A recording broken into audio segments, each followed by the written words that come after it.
All right, it is the top of the hour, so I want to kick things off and welcome everybody to Nutrad's webinar on the hidden cost of bad product data.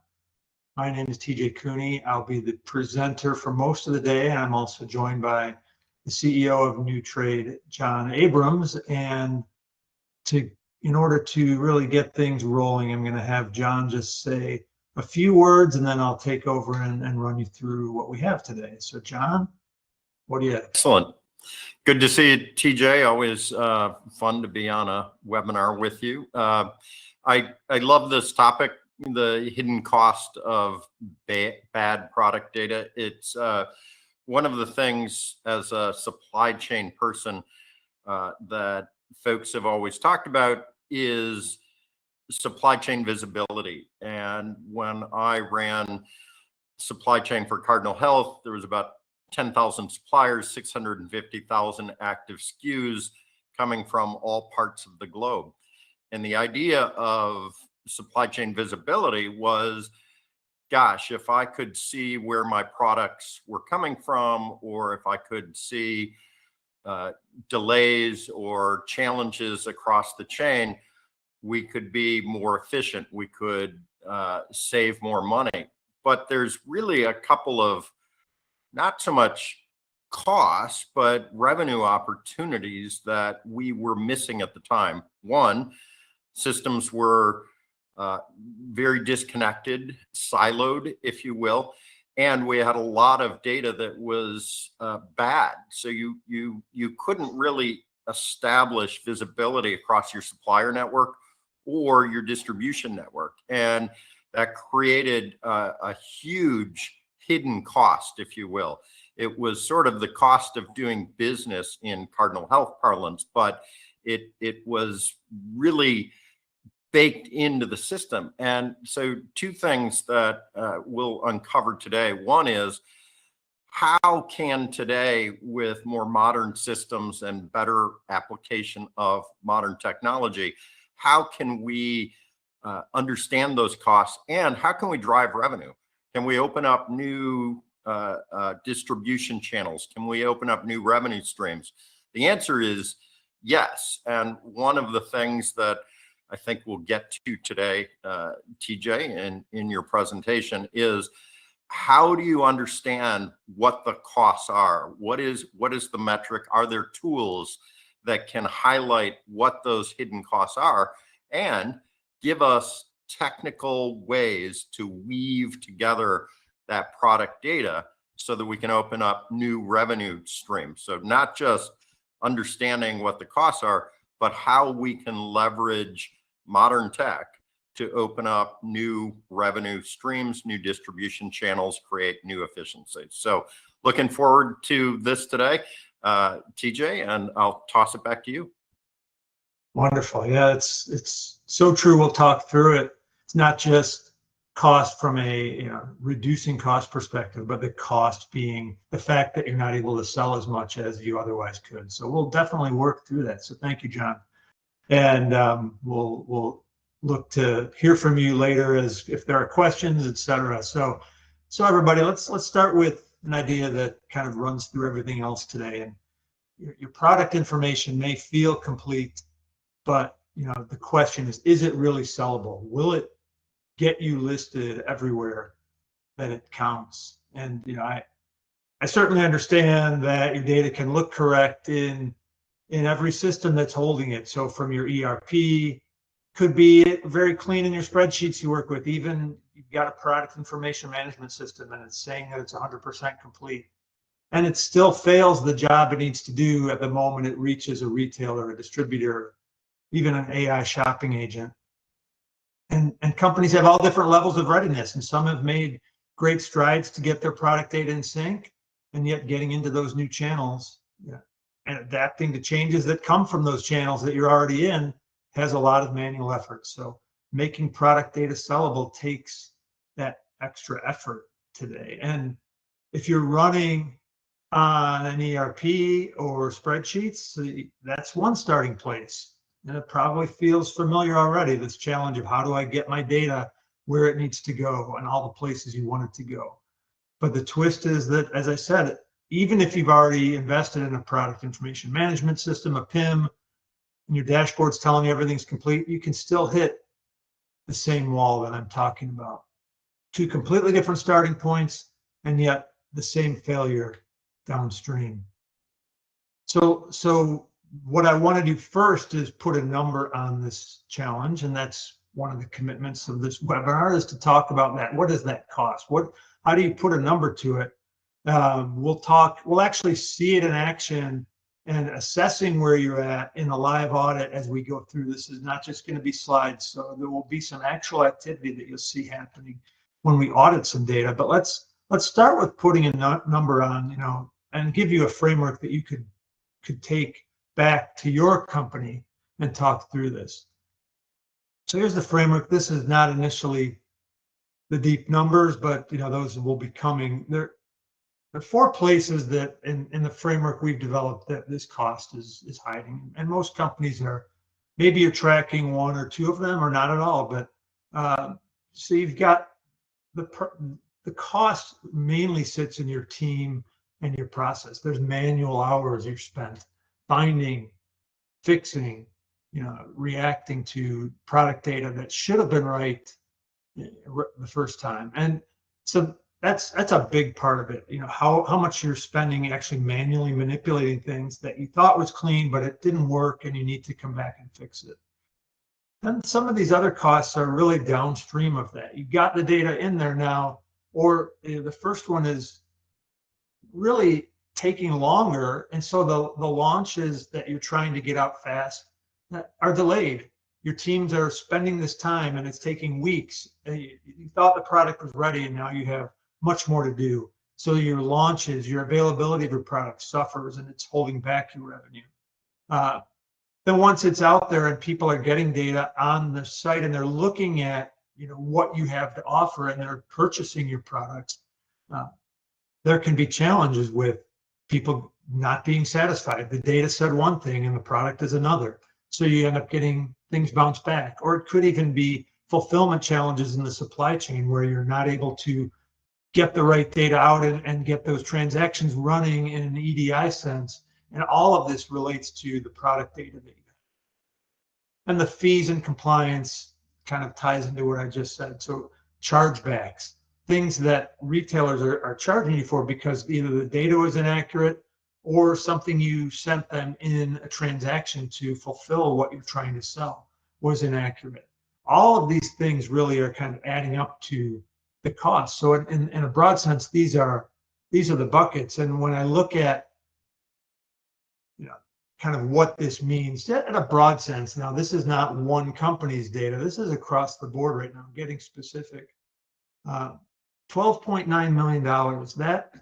That represents the average from Gartner.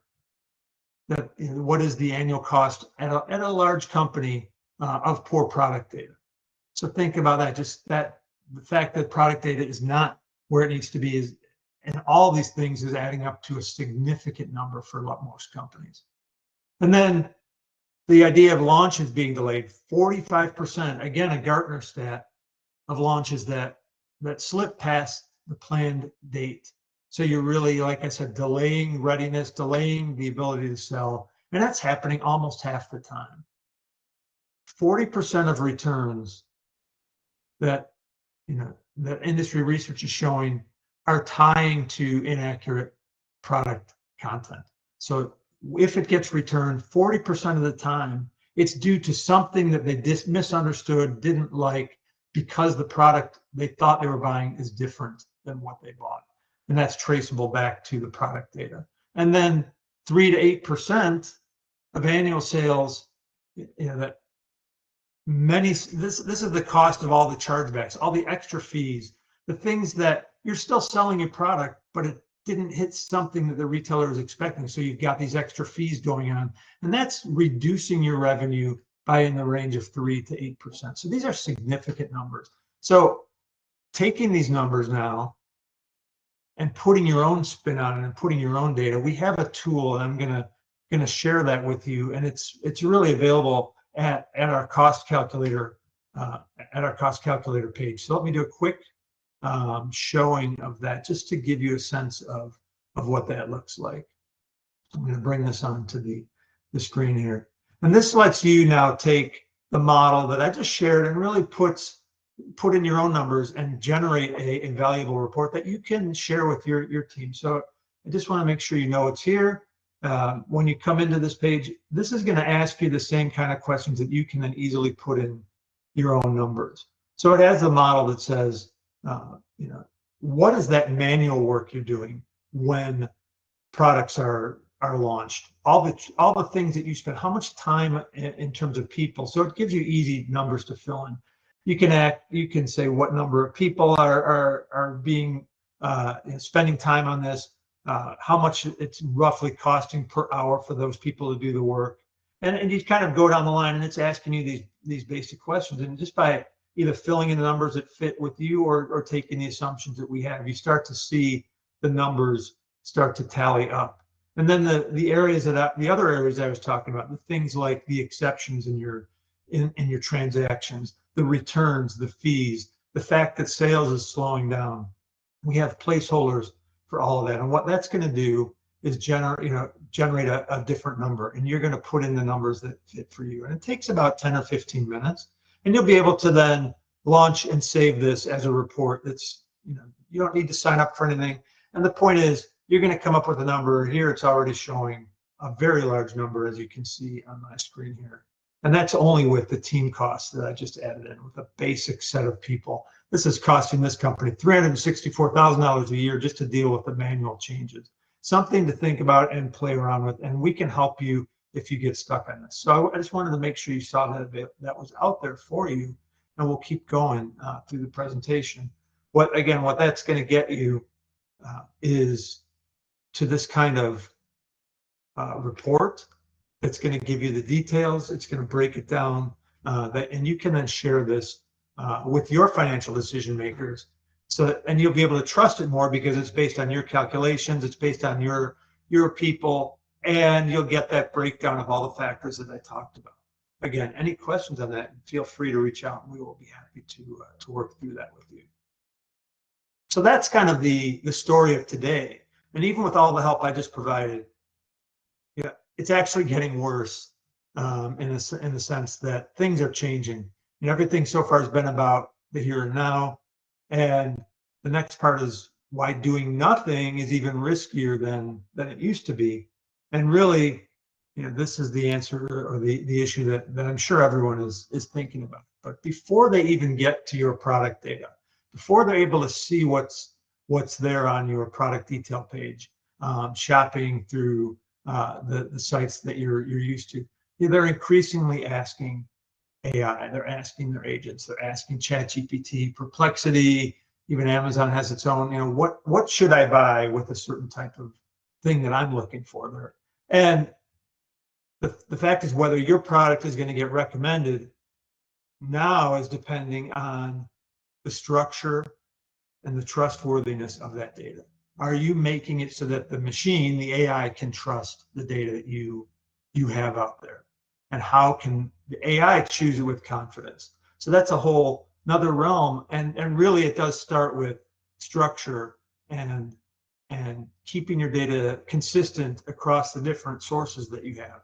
And so we'll talk through some of that. But again, the impact of this, if you look at 900 million weekly active users on ChatGPT, and many of them are already asking what to buy. This is data that's coming direct from the source, and the things that you see here. Just again, adding weight to the fact that you can't just sit back and do nothing. So you've got 91% of the audited Shopify products were lacking something. There was an audit done, and something that ChatGPT was expecting to be there in order for it to trust was already lacking in the Shopify data that it went out and searched. And note that ChatGPT, a study done on that, was finding a lot of what it was recommending based on Google's shopping feeds. So again, what you think is in your feeds on your site and your retailer sites and it rolls up to an even thinner set of data on Google. It's important that you get all that right for this to work, and helping you with that is very key. And again, it's just a growing area, growth in AI assisted shopping under the last year, 35% growth. So again, bringing this to light, bringing this a little bit of activity. I just wanted to show you again, what you need to do to solve this problem is really to start to structure your data. It's try to get your core data better. It's going to allow your products to leapfrog others if you're on top of this. So it all starts with your core product data and getting it clean and getting it consistent.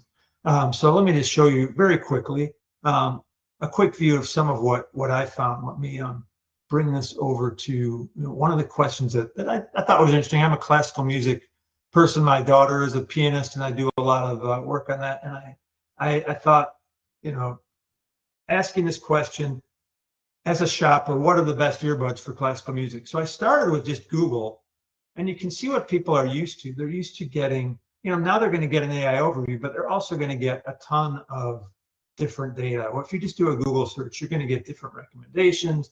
You're going to get different points of, a whole lot of products. But when people change their view and they start looking at this through the eyes of AI, they're looking for an AI to actually make specific recommendations. And this is where your data really needs to be clean and trustworthy to show up. So I asked Gemini, and it came back with three specific recommendations. And it has the data that it has to make, why it's trusting that. Why do they excel? So again, a far more limited space, and getting your data clean is going to be critical to this. I asked the same thing to Perplexity, and in terms of wireless earbuds, it came back with one specific model that it was recommending. So again, trying to get in there, it really is going to have to do with how your product data shows up. ChatGPT, interestingly, came up with another one. And one of the things I wanted to show you had techniques, a model in their top recommendation. And what was interesting is it picked out things about that product that said, here's why I trust it basically for this purpose. So getting your data to have the right stories in it, to have the right content that's telling the use cases that people expect, that's what's going to make it trustworthy. So again, this is a challenge that if you're not thinking about it now, it's coming. And I just wanted to highlight that this is one of those real things that's happening right now that you can do something about. So what you just really saw is, it's specifically that it's getting narrower. What's showing up is a narrower set, and it's based on that data that you might have thought should be there, but it's you being able to structure the use cases, you having consistent data, you having a message that's consistent across all the retailers that you deal with, and that's going to give AI the confidence to suggest your product. So let me show you now. I'm going to do the same thing in a live situation, but I'm going to do it with the AI that's built into the Nutrad product, and we're going to do an actual audit. So I'm going to quickly bring up another view. What I'm going to do is, I'm going to take a real sample of product data, and I'll show you that first, and we'll do a scoring of how our audit works, so that we offer this as well through our website. You can sign up, and if you have a slice of your data, what you're seeing here, we can do the same thing and show you this process. So it's the same process. I'm going to do it in a lot faster time. We usually want to review your data and actually take what AI did and turn around a good report for you. That's why we call it a 48-hour process, but you'll see how fast it really operates. So what I'm going to do, I'm going to log into the system, but the first thing I just wanted to show you is it's data that looks like this.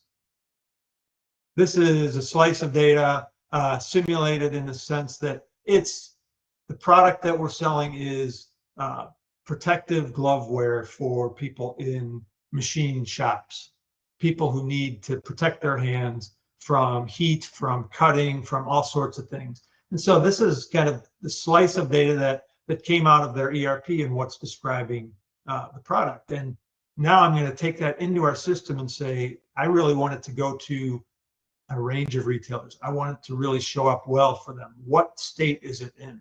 So to do that, let me bring up our other site here. Switch over to that.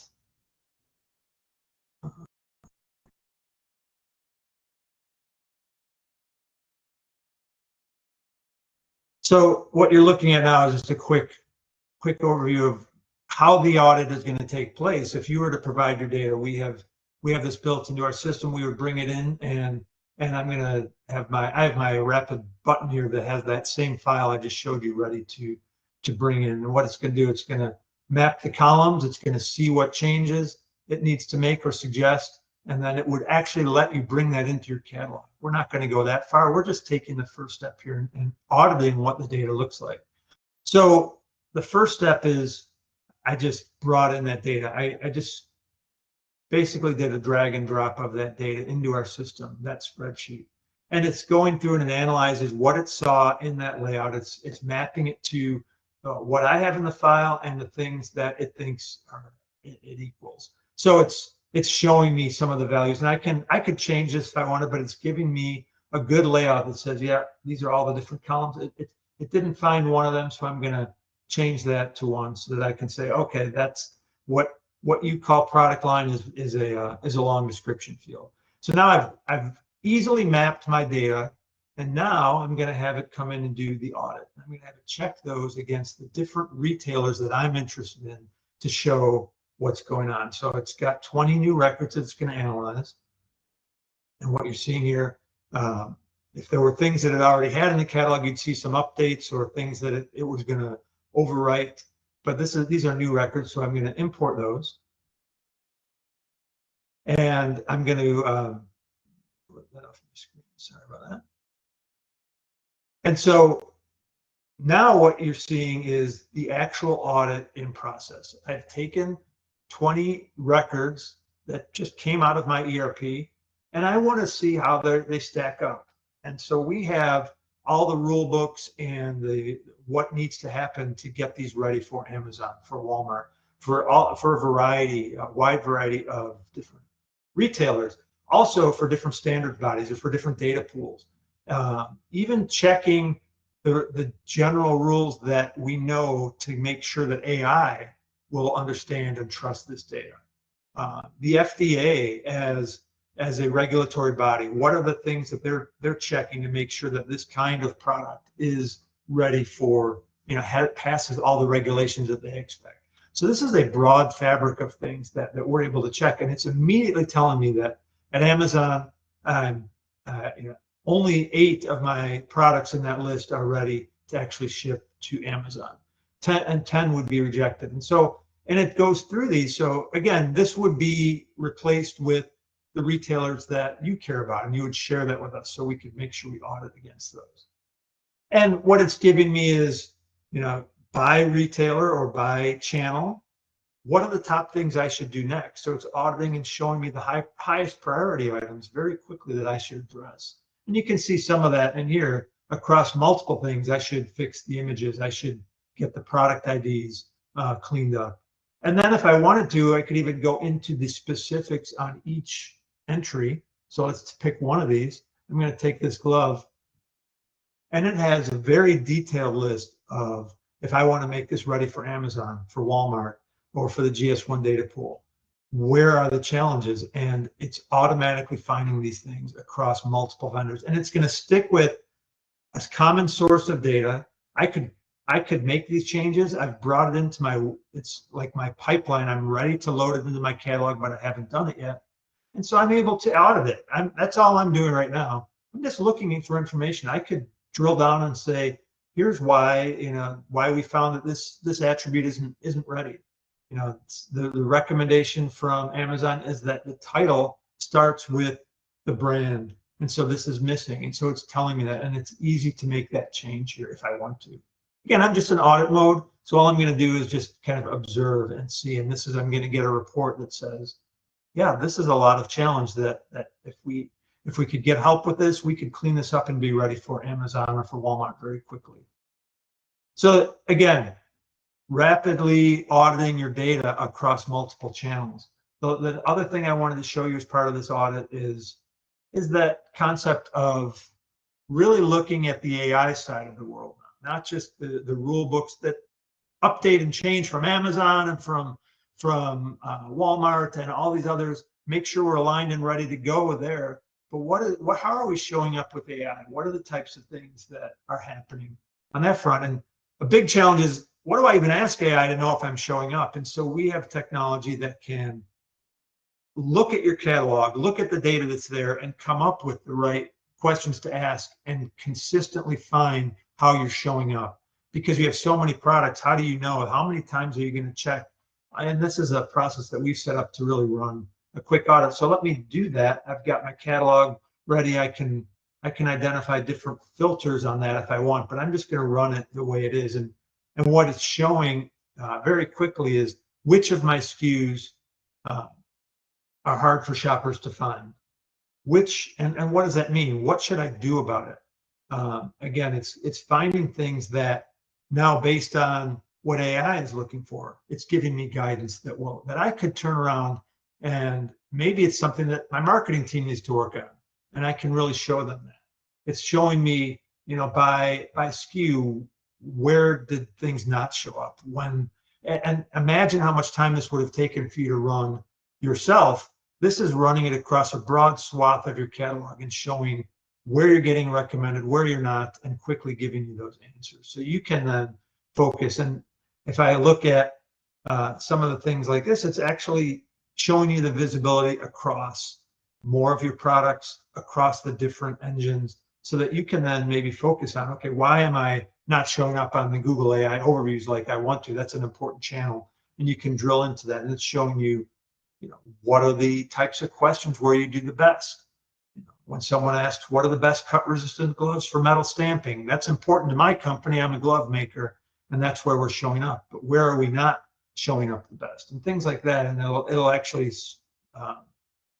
show you that over time, and you can run this. So it's really, again, giving you very detailed responses, showing you the kind of, if you want to drill into the kind of answers that the actual AI was giving you, so you could see how it was finding you, and it can actually ultimately generate a nice report for you to give to the right people, but also just showing you in summary at this point in time what's going on, the wins, the gaps, etc., and what you should fix. Again, helping you with that next stage of challenge because it's part of the fabric you need to really be ready for. So you've seen, and let me switch back now to my what we've just seen. We've gone through this product data audit. It's something we can do for you with your data. And what did you see? You were able to see very quickly a channel readiness score across multiple channels from one set of data. You were able to see recommendations of priorities that you should fix. You were able to see by SKU a very detailed analysis, and you were even able to see, where is AI ready to trust us, and where are we showing up? All of that is something that is going to help you, as we said earlier, reduce the manual effort, because it's automating so much of this repair and fixing, which I didn't even get into, but it's going to take all those, and AI is going to then help you speed up that process of adjusting the data. I'm still just in auditing the data, but it's going to reduce that manual effort, and it's going to make you ready for the different channels. It's either going to make you ready to sell in the new channel, or it's going to help you maintain that readiness by knowing where something's changed and helping you adjust that quickly in your data. And this is all part of the Nutrad system. And so I just want to end with kind of encapsulating, what you just saw. You didn't just, it's not just like one fix. You watched really a new category of software that we're really proud of, really helping move this forward. And this is a gap in what we've seen, and it doesn't need to replace your product information management system. It definitely isn't going to be a replacement for your ERP system. It works with what you have to make your product data sellable everywhere it needs to go. It can be your PIM, but it also works alongside the one you have, and it could replace it entirely. But we call it product data orchestration. And let me just tell you this one little example story, just to really tell you give you that complete picture. Again, you've seen products. This product looks like it's ready to sell. It's a beautiful product. It has a title. It's got some basic data. What we've uncovered in the product data orchestration realm with Nutrad is what you see is all the data that's under the covers is still making it not sellable. There are conflicts across your data. The sources that you have aren't agreeing. You really aren't governing that well, and the channels that you're trying to get to aren't ready to accept the data. So these are all things about the product that are kind of hidden under the covers. And what product data orchestration and the Nutrad product is doing is helping you automate with AI, understanding all those challenges and getting that data sellable. So what you have in your PIM and your ERP will become sources for this, and this will make it across all these channels be ready to go and continue to help you govern that. That's really the idea behind it. What you saw today are a slice of this entire solution. You saw us connecting to a data source and then starting to audit so that we could automatically harmonize it. We really didn't walk through the whole life cycle here.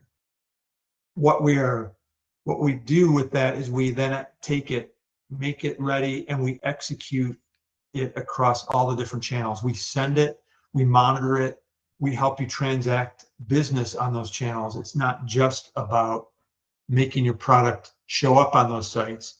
It's helping you transact EDI transactions with those vendors. It can do all of that in support of what you're doing.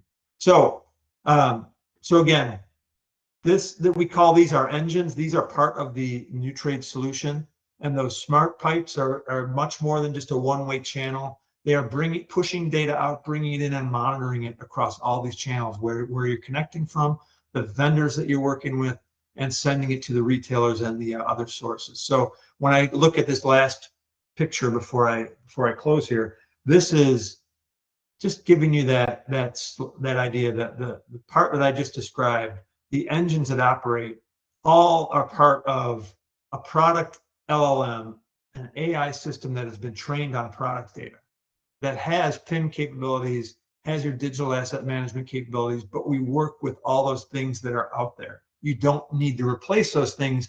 We work intelligently with them, and we get you to all the places you need to sell data, to sell your products, as well as transact that business with your trading partners. And that's part of, really, that's the intelligent product data fabric. Like I said, we've only touched on one piece of auditing how effective your data is right now. And then we take it through that life cycle, and happy to share that with you. But in the next, I call it your next 48 hours, if you want to have a slice of your data analyzed like we just did, here's what you would do. You can go request an audit at our audit page. You see the link on this slide. And there's a place to upload any data that you want us to check, or we can connect with you after you sign up to coordinate how you want to share your data. And we'll turn around that audit like I just showed you, and we'll walk you through the results. There's really no cost, no commitment. It's kept completely private to you, and it's just something that we like to do to share, one, a helpful look at your data, and two, the ways that we could possibly help you if that makes sense to you. So that's one step in the journey that again, no cost or no commitment. Encourage you to check that out. You can also go and do the cost calculator that I showed you. It's the same website with cost calculator instead of audit after it. And that's, the link is at the bottom of our website as well. So encourage you to do that, and look forward to seeing what kind of feedback we get from that. So that's what I had to share. I'm going to check and take a moment here to see if any questions have come in. I see John's still out there, and that's good news. And so let me see, I think I have a couple of them. So, and I know we're also joined by Mike Moen, who is he's basically one of our chief engineers on this. So if anything gets too technical, he's here to help with the questions as well. So there were a couple of questions and things that we've heard as well from others. And there's one that came, how long does this actually take to see results? When I'm talking about wanting to get my data to a new retailer, for example, or solving a challenge that I have with my product data. And I don't know if either John or Mike want to comment on that. I know that we do an audit on your data very quickly. And our process is then to move you into a workshop that would be something we would have something tightly reviewed and a working prototype on something that would be within 1 to 2 weeks, and turning up a live pilot, in a matter of weeks around that. This is not a 3 to 6 to 9 month effort to really leverage a product like Nutrad. So it's something that's very different in that sense. So I want to encourage people to realize that it's a rapid solution that with a workshop where we solve the problems that you most care about, we can be up and running with a pilot solution very quickly. I don't know if John or Mike have anything to add to that. Yeah, part of it is dependent on the size of the organization, and so if you're a multi-billion-dollar, global distributor or manufacturer, you have more data silos that we have to look at. So than somebody who just has the entire process in a single site, for instance. So it's dependent on size. But our team has worked with some of the largest manufacturers and brands on the planet, as well as distributors. So we're very comfortable walking into complex environments, understanding, and that's why we do the workshop, is to understand the dimensions of the issue and give a realistic assessment of what it's going to take to solve for the most important problems. So that sounds like a very complex, it depends answer, but it really does depend. I would say, though, given our breadth of expertise, there's relatively little that's going to stump us or keep us from providing a very defined pilot in a very short period of time that produces results. So, I think people in large organizations often feel that, oh no, this is another transformation such as what we did with our ERP or something like that. And those projects can literally take years. So we're in a very different environment today. It's much easier to connect and form relationships with the different data stores within an environment. And so we can move through that workshop very quickly and produce that result very quickly. Excellent. It's another question here. I'll just share it. If the audit finds a lot of problems, is that going to be an overwhelming report that we can't actually act on? And so one thing I want to say about that, I don't want it to, and what we find we'll obviously share with you. It's definitely presented in a nice, you saw some of the hierarchy. It's going to give you the ideas behind, what's most important, where you should start. Our goal is not to shock anyone, embarrass them. It's to help you. And so, I think, I think if you just give us 100 SKUs or something in that range, you're going to get some interesting feedback, and you'll be able to extrapolate that across your data. So we're not looking for your entire catalog at this point. We just want to help you see based on a slice of your data. And that will then give you confidence to go back and show that, and then really, like we've been saying, engage in this process, this workshop that really is going to focus on the problems either that we surfaced in that report, that quick audit that we did, or what's most important to the team that you assembled to help work through this. So, so yes, that's a good question, but it's definitely a manageable output that we will provide that will help you. And then this one maybe, I don't know if, let me just take a quick look if Mike, I know you don't have to turn any camera on if you don't want, but I just wanted to, this was one last question actually. I just had it. And it's, how does it actually connect to our existing ERP or product information management system without a big lift from IT? So Mike, I don't know if you can give just a quick a minute or two on that, the actual connection process. Are you out there? And if you can, otherwise we can take that one.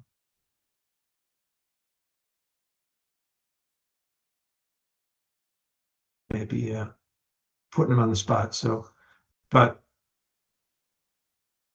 we will get that answer back to the person who asked it.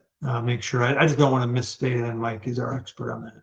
But it is something that we have connectors pre-built to the major systems, and it does not require a big IT project. And we're also built on the Databricks data fabric product itself, which really enables all of this technology that you saw today to really let you keep data in place and let us manage, manipulate, and improve it without changing that data. So it's really, the architecture is built for scale, it's built for connectivity, and it's something that is enabling something that really the current solutions aren't able to do based on how they're built. And that's something that we can talk about when you're ready. So John, any other comments on that? I think we're just about.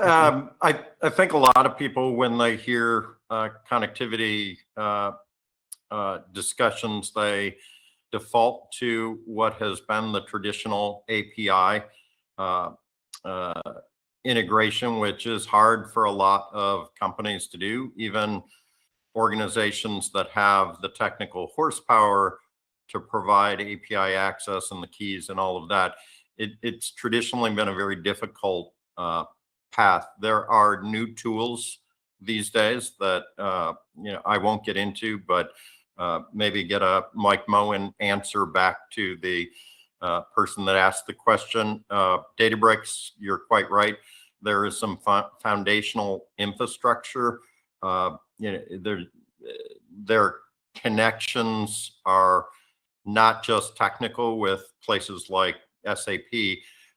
They are partnerships that have been around for several years. So there's a lot that the Databricks Foundation provides us. Connectivity is one of them, but there's many ways to simplify the old-fashioned API process.